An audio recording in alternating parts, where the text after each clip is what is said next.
Hi, NCRT Grade 11 Chapter 4 Chemical Bonding உடைய book back questions பார்த்துட்டு இருக்கோம். Question number 4.33 Explain the formation of H2 molecule on the basis of EB theory அப்படின்னு இருக்காங்க. So EB theory வச்சு hydrogen molecule ஃபார்மேஷனை explain பண்ணணும். So hydrogen மாலிகுலில் 2 hydrogen நமக்கு involve ஆகுது. So ஹைட்ரஜனோட electronic configuration பார்த்தீங்கன்னா 1. ஸோ அப்போ நம்ம எழுதுவோம் 1s1 அப்படி எழுதுவோம். இன்னொரு ஹைட்ரஜன் அதே மாதிரி இருக்கும் 1 1s1. அப்போ மொத்தம் 2 எலக்ட்ரான் இன்வால்வ் ஆகுது. அப்போ இந்த 2 எலக்ட்ரானும் மியூச்சுவலாக ஷேர் ஆகிக்க போகுது இல்லையா? அப்போ இந்த எலக்ட்ரான் இந்த ஹைட்ரஜன் ஷேர் பண்ணும், இந்த எலக்ட்ரான் இந்த ஹைட்ரஜன் ஷேர் பண்ணும். So it form a single bond. அப்போ நமக்கு என்ன ஆகும்? HH அப்படின்னு பாண்ட் ஃபார்ம் ஆகும். இதுதான் நடக்குது.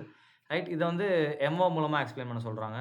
ஸோ நம்ம ஸ்டார்டிங்கில் என்ன பண்ணலாம்? ஒரு ஆட்டம், ஹைட்ரஜனோட ஆட்டமை நம்ம வரைஞ்சிக்கலாம். ரைட்டா? So I will use 2 different colour இங்கே. ரைட், ஸோ ஃபர்ஸ்ட் ஒன் பார்த்தீங்க அப்படின்னா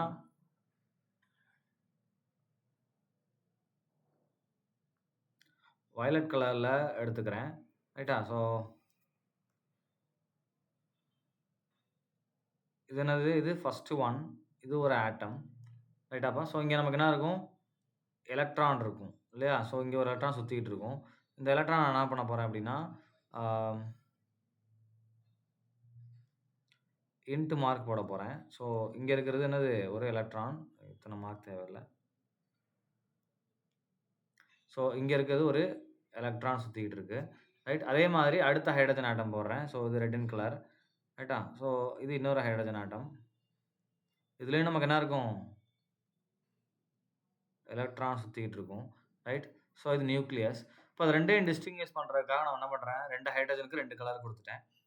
இப்போ யூஸ்வலாக அதில் என்ன மாதிரியான ஃபோர்ஸஸ் இருக்குன்னா, இதுக்கும் அதாவது இதோட நியூக்ளியஸ் இருக்கு இல்லையா? இந்த ஹைட்ரஜனோட நியூக்ளியஸ். ஸோ அதை HA அப்படின்னு வச்சுக்கிறேன். சரியா? ஸோ அதே மாதிரி இந்த ஹைட்ரஜனை HB அப்படின்னு வச்சுக்கிறேன். ரெண்டோட எதுவும் ஆகும்? இதோட எலக்ட்ரானை இதை அட்ராக்ட் பண்ணிட்டு இருக்கும். இப்போ இது ரெண்டும் கிட்ட வருது. பாண்ட் ஃபார்மேஷன் என்ன வருது? பக்கத்தில் வரும்போது நமக்கு டிஃப்ரெண்ட் ஃபோர்ஸஸ் கிரியேட் ஆகுது. என்ன மாதிரியான ஃபோர்ஸஸ் பாருங்கள்? 4 டிஃப்ரெண்ட் நியூ ஃபோர்ஸஸ் நமக்கு கிரியேட் ஆகுது. அப்போ 4 நியூ ஃபோர்ஸஸ் ஃபார்ம்டு. என்னன்னு பாருங்கள். First attractive force. மொத்தம் 2 அட்ராக்டிவ் ஃபோர்ஸும் 2 ரிப்பல்சிவ் ஃபோர்ஸ் ஃபார்ம் ஆகுது. ஸோ ஃபஸ்ட்டு அட்ராக்டிவ் ஃபோர்ஸ் பார்க்க போகிறோம். என்ன மாதிரியான ஃபோர்ஸ் அப்படின்னு ஃபஸ்ட்டு பாருங்கள். இப்போ இது கிட்ட வரும்போது இந்த எலக்ட்ரான், இந்த நியூக்ளியஸ், நம்ம இந்த ரெட் கலர் நியூக்ளியஸ் இருக்குல்லையா, அது என்ன பண்ணும்? இந்த எலக்ட்ரானை அட்ராக்ட் பண்ணும். கரெக்டாக? ஸோ அப்போ இங்கே வர்றது ஒரு அட்ராக்டிவ் ஃபோர்ஸ். அதே மாதிரி இந்த நியூக்ளியஸ் என்ன பண்ணும்? இந்த எலக்ட்ரான் அட்ராக்ட் பண்ணும். ரைட், இது ரெண்டும் நமக்கு என்னது? Attractive force. அப்போ இது நம்ம எப்படி எழுதலாம்? Attractive force of nucleus of H1 and electron of and H2. இது ரெண்டுக்கும் வரக்கூடிய ஃபோர்ஸ். அதே மாதிரி attractive force of nucleus of H2 and electron of H1 அப்படின்னு நம்ம எழுதலாம். ரைட், இப்போ அதே மாதிரி ரிப்பல்சிவ் ஃபோர்ஸ் நமக்கு ஃபார்ம் ஆகுது. அதே மாதிரி 2 ரிப்பல்சிவ் ஃபோர்ஸ் நமக்கு புதுசாக ஃபார்ம் ஆகுது. ஸோ ரிப்பல்சிவ் ஃபோர்ஸஸ் என்னென்ன ஃபோர்ஸஸ் அப்படின்னு பாருங்கள்.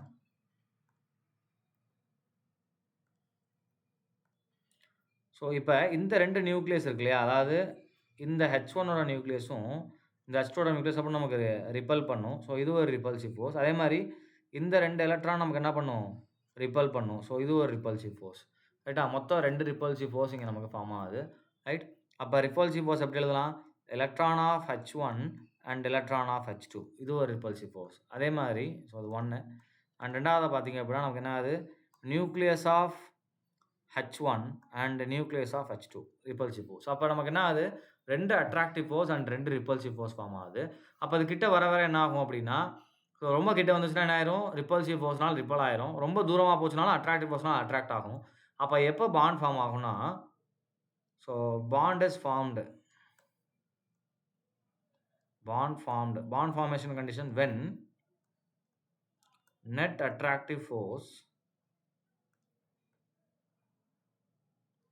equal to net repulsive force.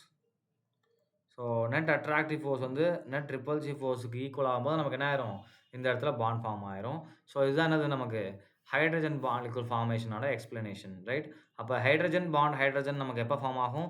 இந்த 2 அட்ராக்டிவ் ஃபோர்ஸும் இந்த 2 ரிப்பல்சிவ் ஃபோர்ஸும் எப்போ ஈக்குவல் ஆகுதோ அப்போ தான் நமக்கு என்ன ஆகும்? பாண்ட் ஃபார்மேஷன் நடக்கும். ரைட், ஸோ அது ஈக்குவல் ஆகக்கூடிய டிஸ்டன்ஸ் தான் என்ன சொல்லுவோம்னா பாண்ட் லென்த் அப்படின்னு சொல்லுவோம். ரைட், ஸோ இதுதான் அது hydrogen molecule explanation according to EB theory. Thank you.